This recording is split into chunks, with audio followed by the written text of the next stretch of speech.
ବହୁତ ବାଟ ଧାଇଁ ଧାଇଁ ବାପାଟି ଆସିଥାଏ ପିଲାକୁ ଖୋଜିବା ପାଇଁ। କ'ଣ ଟିକେ କହିଦେଲି ବୋଲି ଫୋନ୍ ଗୋଟିଏ କିଣିଦେଲିନି ନାହିଁ ବୋଲି, ଗାଡ଼ି ଗୋଟିଏ ଦେଇପାରିଲି ନାହିଁ ବୋଲି ଏଇ ହତାଭାଗା ବାପାଟିକୁ ତୁ ଛାଡ଼ି ଦେଇ ଆସିଯାଇଛୁ ପୁଅ। ଏହା କହି କହି ବାଟ ସାରା ଆସୁଥାଏ। ଥକା ମନ ହେଲେ ମଧ୍ୟ ସେ ଆଗକୁ ଆଗକୁ ଚାଲିଥାଏ। ଏହିଭଳି ଏକ ନିକାଞ୍ଚନ ଜଙ୍ଗଲରେ ବାପାଟି ପହଞ୍ଚିଲା, ଯେଉଁଠାରେ କି ଚୋରମାନେ ତାକୁ ମାରିଦେଇ କିଡ଼ନୀ ଏବଂ ତାର ହାର୍ଟକୁ ନେଇଗଲେ।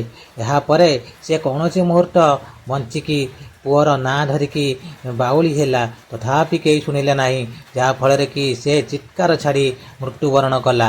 ହଠାତ୍ କେହି ଜଣେ ତାକୁ ନେଇ ଏକ ଅରଣ୍ୟ ମଧ୍ୟରେ ଏମିତି ଜାଳୁଥିବା ସମୟରେ ପିଲାମାନେ ଦେଖିଲେ ଏବଂ ଏହି ଅଦ୍ଭୁତ ଧୂଆଁର ଆସ୍ୱାଦନ ପାଇ ସେମାନେ ସବୁ ବିକଳ ହୋଇଗଲେ।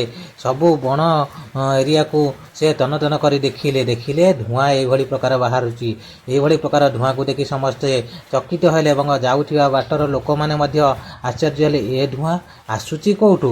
ଏଇଭଳି ପ୍ରକାର ଧୂଆଁକୁ ଦେଖି ସମସ୍ତେ ଆତ୍ମବିଭୋର ହେଲେ ଏବଂ ସେଠାରେ ପହଞ୍ଚିଲା ବେଳକୁ ଦେଖନ୍ତେ ଏ ଆଉ କେହି ନୁହେଁ, ତାଙ୍କରି ନିଜ ଗାଁରୁ ଆସିଥିବା ଜଣେ ବାପା, ଯାହାକି ତାଙ୍କ ପୁଅକୁ ଫୋନ୍ ଖଣ୍ଡେ ଦେଇପାରିନଥିଲେ, ଗାଡ଼ି ଖଣ୍ଡେ ଦେଇପାରିନଥିଲେ। ମନ ଉଣା କରି ପିଲାଟି ଘରୁ ଚାଲି ଆସିଥିଲା। ତାହାକୁ ଖୋଜି ଖୋଜି ଆଜି ଏହି ହତଭାଗ୍ୟ ବାପା ଜୀବନ ହାରିଛନ୍ତି। ପିଲାମାନେ, ଏହି ଗପଟି ଯଦି ଆପଣମାନେ ଶୁଣିଥିବେ, କେବେ ହେଲେ ବାପା ମାଆଙ୍କ ପାଖରେ ଗାଡ଼ି ବା ଫୋନ୍ ପାଇଁ ଅଳି କରିବେ ନାହିଁ। କାରଣ ସମସ୍ତ ବାପା ମାଆ ଫୋନ୍ ଏବଂ ଗାଡ଼ି ଠାରୁ ମଧ୍ୟ ବହୁତ ମୂଲ୍ୟବାନ ଅଟନ୍ତି।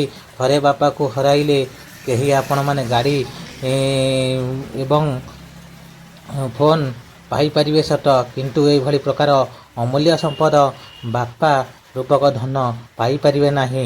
ଯଦି ମୋର ଏହି ଗପଟି ଆପଣମାନଙ୍କର ମନକୁ ଯାଉଥାଏ, ତାହେଲେ ମୋର ଏହି ଦେବୀପ୍ରସାଦ ଟିଚିଂ ଡାଏରୀ ଚ୍ୟାନେଲକୁ ସେୟାର, ସବସ୍କ୍ରାଇବ୍, ଲାଇକ୍, କମେଣ୍ଟ କରିବେ ଏବଂ ଥରୁଟିଏ କମେଣ୍ଟରେ ମାଇ ଡିଅର୍ ଫାଦର ବୋଲି ଲେଖି ଏହାକୁ କମେଣ୍ଟ କରିବେ।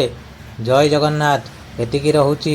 ଯଦି ଆପଣମାନେ ମୋତେ ଏମିତି ଭଲ ପାଇବା ଦେବେ, ଅଧିକ ଅଧିକ ଆପଣମାନଙ୍କୁ ମନୋରଞ୍ଜନ ଧର୍ମୀ କରିବି ଏବଂ ଏଜୁକେସନାଲ ଟିଚିଂ ଡାଏରୀ ଚ୍ୟାନେଲଟି ମୋର ଆଗକୁ ଆଗକୁ ଯିବ। ଦେଖନ୍ତୁ ଏବଂ ଉପଭୋଗ କରନ୍ତୁ ଏହି କାହାଣୀର ଦୃଶ୍ୟ ଗୁଡ଼ିକ। ଦେଖନ୍ତୁ। ଜୟ ଜଗନ୍ନାଥ।